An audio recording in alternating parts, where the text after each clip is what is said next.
Assalamualaikum warahmatullahi wabarakatuh. Perkenalkan, nama saya Aidil Akbar dengan NIM 221220656. Di sini saya akan mempresentasikan sebuah jurnal yang berjudul Penerapan Metode Monte Carlo pada Simulasi Prediksi Jumlah Calon Mahasiswa Baru Universitas Muhammadiyah, Bengkulu. Penelitian ini berfokus pada penggunaan metode Monte Carlo untuk memprediksi jumlah calon mahasiswa baru di Universitas Muhammadiyah Bengkulu. Metode ini digunakan untuk menangani ketidakpastian dalam proses penerimaan mahasiswa baru. Latar belakang. Yang pertama itu tantangan prediksi. Prediksi jumlah calon mahasiswa baru merupakan tantangan bagi institusi pendidikan, terutama dalam mengalokasikan sumber daya yang terbatas. Yang kedua, ketidakpastian faktor. Banyak faktor yang mempengaruhi jumlah pendaftar seperti tren demografis, program studi, dan daya tarik kampus yang sulit diprediksi. Yang ketiga, pentingnya akurasi. Prediksi yang akurat dapat membantu universitas dalam perencanaan strategis, alokasi anggaran, dan penyediaan sarana prasarana yang memadai. Konsep metode Monte Carlo. Yang pertama, simulasi probabilistik. Metode Monte Carlo menggunakan proses pembangkitan bilangan acak untuk mensimulasikan berbagai skenario kemungkinan. Kedua, pemodelan ketidakpastian. Metode ini mampu memodelkan dan menganalisis ketidakpastian dalam sistem, memungkinkan prediksi yang lebih realistis. Yang ketiga, aplikasi luas. Metode ini digunakan dalam berbagai bidang seperti keuangan, sains, dan rekayasa untuk menganalisis risiko dan mengambil keputusan. Tahapan simulasi metode Monte Carlo. Yang pertama, identifikasi variabel. Mengidentifikasi variabel input yang mempengaruhi jumlah calon mahasiswa baru. Yang kedua, distribusi probabilitas. Menentukan distribusi probabilitas untuk masing-masing variabel input berdasarkan data historis. Yang ketiga, pembangkitan bilangan acak. Membangkitkan bilangan acak untuk masing-masing variabel input sesuai dengan distribusi probabilitas yang telah ditentukan. Perencanaan simulasi. Yang pertama, penentuan variabel input. Variabel input yang dipertimbangkan dalam simulasi meliputi jumlah lulusan SMA, tingkat minat, nilai ujian masuk, dan daya saing program studi. Yang kedua itu pembangunan model. Model simulasi dikembangkan dengan mengintegrasikan variabel input, distribusi probabilitas, dan algoritma metode Monte Carlo. Yang ketiga, pengaturan skenario. Skenario simulasi disusun dengan memvariasikan nilai-nilai input untuk menganalisis dampaknya terhadap jumlah calon mahasiswa baru. Kemudian ada implementasi simulasi. Yang pertama, pengumpulan data. Mengumpulkan data historis terkait variabel input yang mempengaruhi jumlah calon mahasiswa baru. Yang kedua, pemrograman simulasi. Mengembangkan kode program untuk menjalankan simulasi metode Monte Carlo berdasarkan model yang telah dirancang. Yang ketiga, eksekusi simulasi. Menjalankan simulasi dengan jumlah iterasi yang cukup untuk memperoleh hasil yang andal. Kemudian ada analisis hasil simulasi. Yang pertama, distribusi hasil. Menganalisis distribusi hasil simulasi untuk memahami kemungkinan skenario dan probabilitas terjadinya.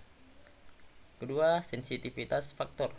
Mengevaluasi sensitivitas masing-masing faktor input terhadap jumlah calon mahasiswa baru. Kemudian ada tren prediksi, yaitu mengidentifikasi tren prediksi jumlah calon mahasiswa baru berdasarkan skenario simulasi. Validasi dan verifikasi. Akurasi, yaitu membandingkan hasil simulasi dengan data historis untuk menilai akurasi model prediksi.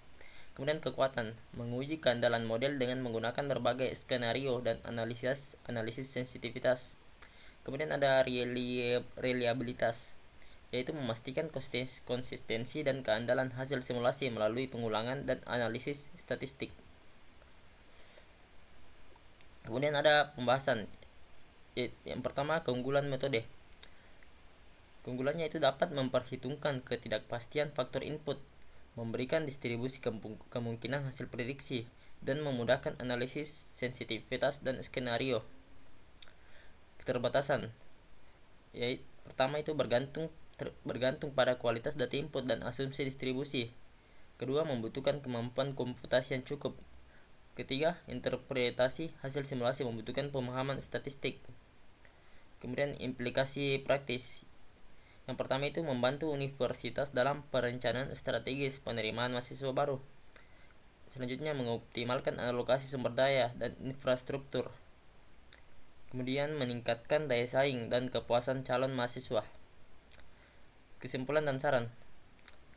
Untuk kesimpulannya itu, metode Monte Carlo terbukti efektif dalam memprediksi jumlah calon mahasiswa baru Universitas Muhammadiyah Bengkulu dengan mempertimbangkan berbagai faktor ketidakpastian. Yang kedua, saran perlu dilakukan penelitian lanjutan untuk memperluas cakupan variabel input, meningkatkan akurasi model, dan mengintegrasikan simulasi dengan sistem manajemen penerimaan mahasiswa baru.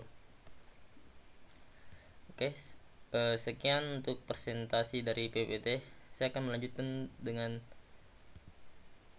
presentasi dari Excel-nya sendiri, yaitu perhitungannya. Yang pertama itu diinputkan sebuah data pendaftar. Nah, ini ada datanya. Kemudian setelah ada datanya dari tahun 2015 sampai 2019. Yang pada tahun 2015 itu jumlah pendaftar itu ada 3.117, 2016 ada 3.358 dan seterusnya. Setelah didapatkan data ini, dijumlahkan semua datanya, yang mana didapatkan hasil 14.002 dengan menggunakan rumus sum D4 D8 dari sini ke sini, dan didapatkan hasil 14.000. Kemudian setelah diinputkan data ini, dihitunglah sebuah probabilitasnya itu untuk menghitung probabilitasnya ini, rumusnya itu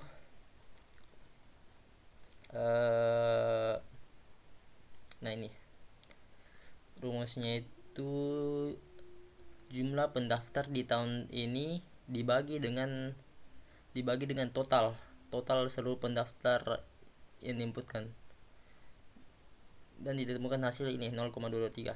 Nah, D13 dibagi D apa lagi? Iya. Oh, D9 berarti yang ini. Oh, itu cocok nih. Oke. Rumusnya itu jumlah pendaftar tahun ini dibagi dengan total keseluruhan pendaftar. Dan selanjutnya, kemudian ditotalkan mendapatkan hasil ini 1, total semua probabilitasnya. Setelah didapatkan probabilitas, dihitung nilai kumulatifnya, yang dimana nilai kumulatif itu diambil dari nilai probabilitas sebelumnya ditambah dengan nilai probabilitas sekarang. Nah, yang dimana nilai probabilitas sebelumnya 0, kemudian ditambah probabilitas sekarang menghasilkan 0,23, kemudian 0,23 ditambah dengan 0,24 menghasilkan 0,463, dan seterusnya dan seterusnya sampai mendapatkan angka 1. Setelah mendapatkan nilai kumulatif, dihitunglah nilai interval dan variabelnya, yang mana nilai interval itu adalah 0 sampai 1. Nah,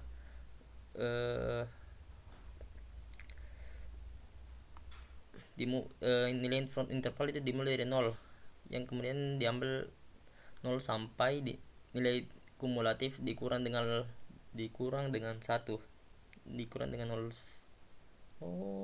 Dikali 1000 dulu. Dimulai dari 0, kemudian nilai kumulatifnya ini dikali dengan 1000, kemudian dikurang dengan 1 sehingga menghasilkan 0,22. Ini mana rumusnya seperti ini. F31 dikali 1000 dikurang 1. F31 itu adalah ini kumulatif, nilai kumulatif dikali 1000 dikurang 0. Kemudian setelah itu, nah ini 0,223 ini dikali 1000, kemudian 0,463 dikali 1000 dikurang 1, hingga seterusnya sehingga mendapatkan hasil sekian. Nah, ini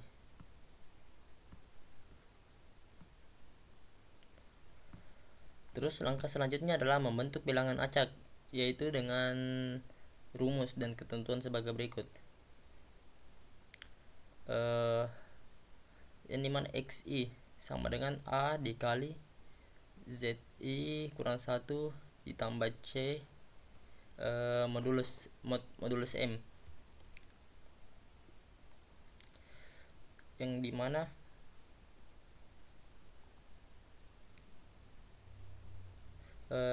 itu kan yang dimana itu A sama dengan 32. Untuk A sendiri itu adalah nilai multiplikatif. Untuk A itu nilai multiplikatif adalah atau nilai konstanta yang digunakan untuk menghasilkan nilai variabel acak. Nanti untuk hasilnya, untuk angkanya ini sendiri itulah pokoknya itu. Kemudian ada C itu increment, adalah konstanta tambahan yang menambahkan variasi lebih lanjut dalam bilangan acak. Kemudian ada M yaitu modulus. Kemudian ada Z0 adalah itu nilai awal atau bilangan pertama untuk memulai pembangkitan bilangan acak. Kemudian setelah ditentukan nilai-nilai ini ya, kemudian dimulai untuk menghitung bilangan acaknya. Yang pertama itu Z1 itu rumusnya A kali Z1 dikurang 1 ditambah C modulus M, yang dimana itu A sama dengan 32 kali 78, Z1 nya ini 78 kan Z1 dikurang 1 berarti Z0, yang dimana Z0 sama dengan ini, ditambah 25 itu C modulus M sama dengan 9, yang dimana menghasilkan angka 46. Kemudian dilanjutkan Z2, yang dimana Z2 itu adalah A dikali Z2 dikurang 1 modulus tambah C modulus M, yang mana A 32, Z2 dikurang 1 46, yang dimana 46 itu dari sini, ditambah 25 modulus 99, yang dimana menghasilkan angka 12, dan seterusnya sampai Z5. Setelah ditemukan bilangan acaknya, dilakukan sebuah simulasi, yang dimana nilai simulasinya ini adalah ada Z1 itu di sini, Z1 2 3 sampai 5, yang dimana A dikali ZI ditambah C, yang dimana itu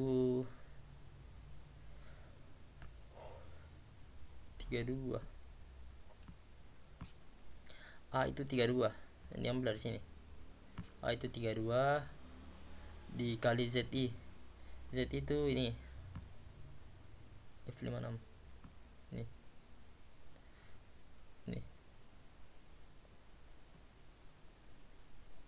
78, F56 ditambah 25 yang nilainya yang C 25. Nah, didapatkan hasil 2521 ini, dan seterusnya 46. F57 itu ini 46, 32 dikali F57 46 ditambah 25 menghasilkan 41497, dan seterusnya. Kemudian setelah didapatkan ini dilakukan modulus M. Hasil dari ini dimoduluskan menjadi 4 modulus 99, yang dimana itu 2521 modulus 99 menghasilkan 46. Nah, untuk rumusnya itu menggunakan ini modulus 32 dikali F56 yang ini, ditambah 2599, yang dimana mendapatkan hasil 46, yang ini 1497 modulus 99 hasilnya 12, 409 modulus 99 hasilnya 13, 441 modulus 99 45, dan seterusnya. Kemudian setelah didapatkan hasil dari ini, kemudian dikali dengan 10, jadi 46 dikali 10 sama dengan 460, 12 dikali 10 120, 13 dikali 10 130, sampai seterusnya. Kemudian dilakukan sebuah prediksi, yang dimana prediksinya ini diambil dari angka 3 digit ini. Angka 3 digit ini diambil dari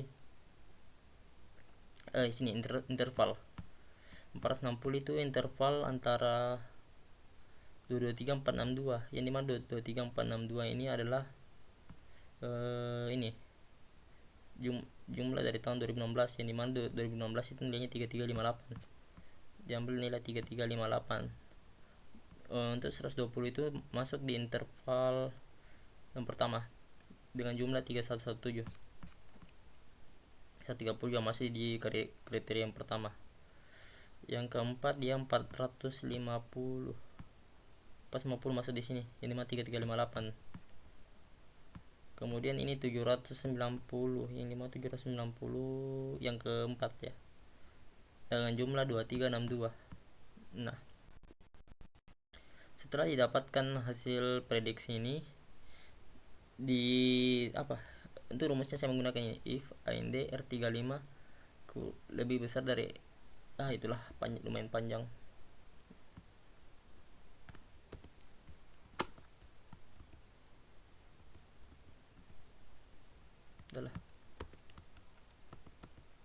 Oke. Setelah didapatkan hasil prediksi ini di ini? Rata-rata ya. Setelah didapatkan hasil prediksi, saya menghitung nilai rata-rata dari semua prediksinya ya, dan ditemukan hasil 3062. Setelah mendapatkan hasil prediksinya, saya membuat sebuah hasil perbandingan simulasi mahasiswa per periode. Untuk periode 2015, hasil simulasinya itu adalah 3358 dan data realnya itu 3117, yang dimana akurasinya itu 92,8%, yang dimana dengan menggunakan rumus min F76 yang ini dan H76 yang ini, terus dibagi max F76, H76. Saya menggunakan min karena untuk pembagiannya itu menggunakan menghitung nilai terendah dibagi dengan nilai tertinggi di antara dua ini, yang dimana ditemukan nilai terendahnya adalah H76, berarti H76 3177 dibagi dengan 3358, dan yang ditemukan hasil 92,8, terus saya ubah menjadi persen menggunakan itu. Dan yang kedua itu hasil simulasi 3117 dan data realnya 3358, yang dimana akurasinya sama dengan di atas 92,8. Kenapa bisa sama? Karena menggunakan rumus min max. Kenapa menggunakan min max? Ya karena dari jurnalnya sendiri menggunakan min max. Untuk ketiga ditemukan hasil 98,6%. Untuk yang keempat didapatkan hasil 70,3%.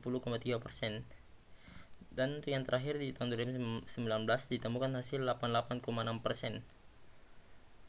Nah, hasil simulasinya saya jumlahkan mendapatkan saya bukan jumlahkan tapi average rata-rata ditemukan nilai rata-rata 3062, dan untuk data realnya ditemukan nilai rata-rata 2800. Dan saya menggunakan rumus min F81 H81 dibagi max F81 H81, yang mana ditemukan hasil 91,44%.